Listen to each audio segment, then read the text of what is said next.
നിങ്ങളുടെ favourite shows ഇനി ഒരിക്കലും മിസ്സാവില്ല. ഇപ്പോൾ C5 കാണും നിങ്ങളുടെ ഫേവറേറ്റ് ഷോസ് തികച്ചും സൗജന്യമായി.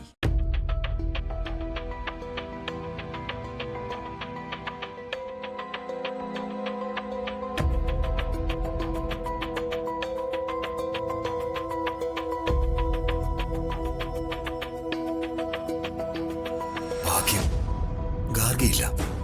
അവള് വരുന്നതിന് മുമ്പ് വിശാലിന്റെ അലമാരയുടെ താക്കോല് തപ്പിയെടുക്കണം.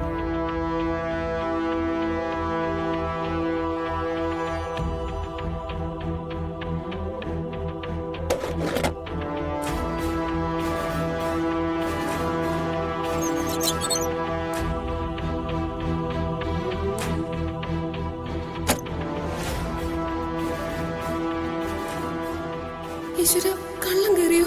ഇനിയിപ്പോ എന്ത് ചെയ്യും?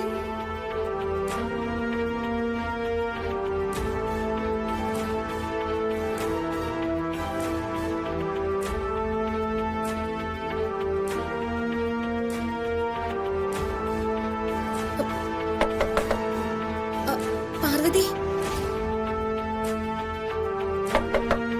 പാർവതി, എന്താ ഗാർഗി? എന്ത് പറ്റി ഗാർഗി? എന്താ നീ വല്ലതും കണ്ട് പേടിച്ചോ? പാർവതി, എന്റെ മുറിയില് ഒരു കള്ളൻ. കള്ളനോ? അയാള് എന്റെ മുറിയിലെ ഷെൽഫുകളൊക്കെ തുറന്നു നോക്കുക. കള്ളൻ നമ്മുടെ വീട്ടിൽ കയറിയെന്നോ? അവന് അങ്ങനെ വിടാൻ പാടില്ലല്ലോ. നീ വാ വാ.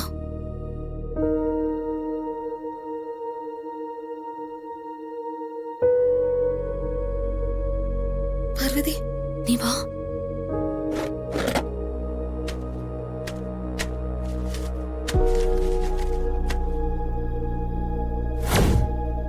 പതുക്കെ വാ.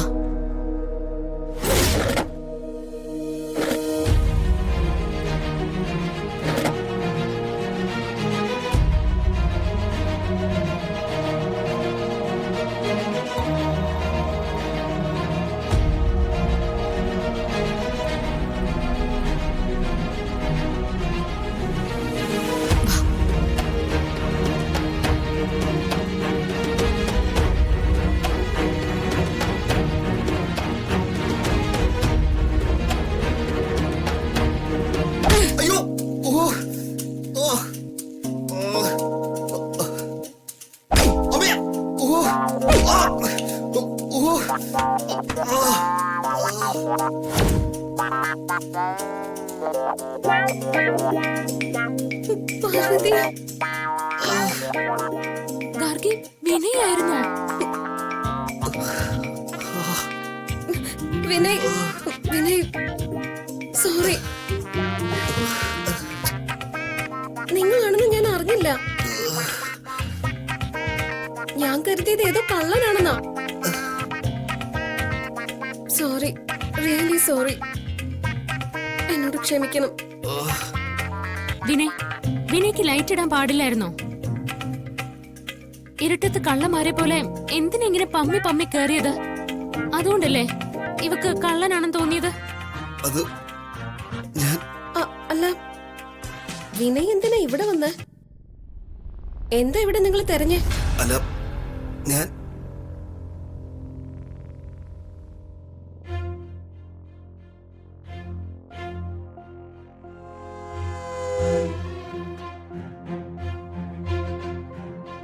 ഇത് തന്നെ. ഇത് ഞാൻ റിയയ്ക്ക് വാങ്ങിക്കൊടുത്ത നൈറ്റിയാ. അല്ല, ഇതെങ്ങനെ ഇവിടെ വന്നു?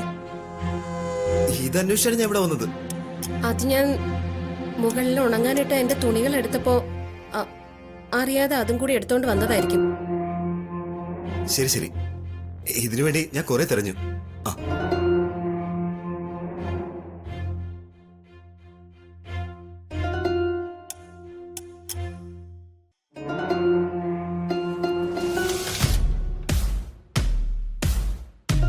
ഒന്നും അറിയാൻ സാധിക്കാതെ മടങ്ങാന്ന് വെച്ചാ നിങ്ങൾ ക്ഷമയോടെ മടങ്ങിപ്പോയേ മതിയാവൂ. നമ്മെ എത്ര നിർബന്ധിച്ചാലും നാം ഇപ്പോ പാർവതിയെ കുറിച്ച് ഒന്നും പറയില്ല. അല്ല, ഗുരുജിക്ക് ഞങ്ങളെ വിശ്വാസമായിട്ടില്ലെന്ന് തോന്നുന്നു. അതുകൊണ്ടാവും പാർവതി ആരാണെന്ന് വ്യക്തമാക്കാൻ അങ്ങ് മടിക്കുന്നല്ലേ? സത്യം വതാ, ധർമ്മം ചര സ്വാധ്യാമ പ്രമത് എന്ന് വെച്ചാൽ സത്യം പറയണം, ധർമ്മം ആചരിക്കണം, സ്വാധ്യായത്തിൽ നിന്നും വ്യതിചലിക്കരുത്. അതാണ് നമ്മുടെ മാർഗം. ഗുരുജി, അതിന് ഞങ്ങൾ ഒരു കളവും പറഞ്ഞിട്ടില്ല. പറഞ്ഞത് മുഴുവൻ സത്യമാണ്.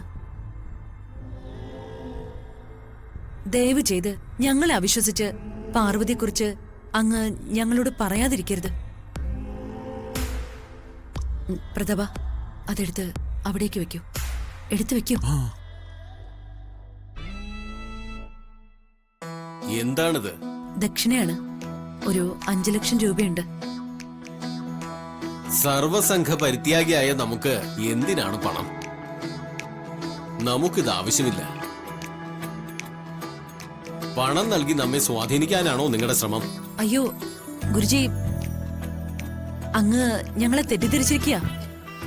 ഇതൊരിക്കലും അങ്ങയെ സ്വാധീനിക്കാൻ നീട്ടിയ പണമൊന്നുമല്ല. ഞങ്ങള് ആശ്രമത്തിലേക്ക് വന്ന് ഗുരുജിയെ ഒന്ന് കാണണമെന്ന് പറഞ്ഞപ്പോ എന്റെ ഭർത്താവ് ഗോപിനാഥ് ഈ ആശ്രമത്തിന്റെ വളർച്ചയ്ക്കായിട്ട് സംഭാവന നൽകിയ തുകയാണിത്. എങ്കിൽ ഈ പണം ആശ്രമത്തിനുള്ളിലെ വിഗ്രഹത്തിന് മുന്നിൽ സമർപ്പിച്ചാൽ മതിയാകും. അതവിടെ സമർപ്പിച്ചിട്ട് നിങ്ങൾക്ക് മടങ്ങാം. ഹരി ഓം. ശരി ശരി ഗുരുജി.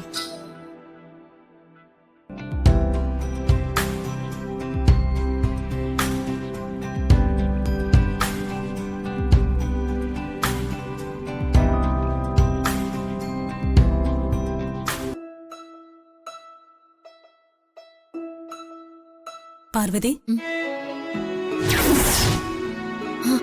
ജയ, പാർവതി, ഞാൻ നിന്നെ കാണാൻ വേണ്ടി ഇന്നലെ രാത്രി വന്നിരുന്നു. എന്നിട്ട് ഞാൻ കണ്ടില്ലല്ലോ. എനിക്ക് നിന്നെ കാണാൻ പറ്റിയില്ല. ഞാൻ വന്നപ്പോ ഇവിടെ സുശീലയും റിയയും പരസ്പരം കണ്ട് പേടിച്ച് നിലവിളിക്കുമായിരുന്നു. പിന്നെ ഞാൻ നിന്നെ കാണാൻ നിന്നില്ല, തിരികെ പോയി. അപ്പോഴാണോ ജയ വന്നത്? അത് സുശീലന്റെ റിയയും വെറുതെ ഒരു ഭ്രാന്ത് കാണിക്കായിരുന്നു. ആ റിയ ഉറക്കമില്ലാതെ ഹാളിൽ ചുമ്മാ പരതി നടക്കായിരുന്നു. ഇരുട്ടത്ത് പ്രതീക്ഷിക്കാതെ ആന്റിയെ കണ്ടപ്പോ പ്രേതമാണെന്ന് കരുതി റിയ അങ്ങ് പേടിച്ചുപോയി. പാർവതി, വെറുതെ അല്ല രാത്രി ഇരുട്ടത്ത് റിയ ഇവിടെ തപ്പി നടന്നത്. പിന്നെ റിയ ഇന്നലെ തപ്പിയത് ഒരു ഫോട്ടോയാ. ഫോട്ടോയോ? എന്ത് ഫോട്ടോ? അത് അവളുമായി ബന്ധപ്പെട്ട ഒരു ഫോട്ടോയാ. അത് ഈ വീട്ടിൽ എവിടെയോ ഉണ്ട്. ആ ഫോട്ടോ റിയ കണ്ടെത്തും മുമ്പേ പാർവതി കണ്ടെത്തണം. അത് കിട്ടിയ റിയ ശരിക്കും ആരാണെന്ന് പാർവതിക്ക് ബോധ്യപ്പെടും. ഓഹോ, അത് ശരി. അപ്പോ വെറുതെ അല്ല റിയ രാത്രി ഇവിടെ ഇറങ്ങി നടന്നത്. ഡൗൺലോഡ് ചെയ്യൂ C5 ആപ്പ്. കാണൂ എല്ലാ എപ്പിസോഡുകളും സൗജന്യമായി.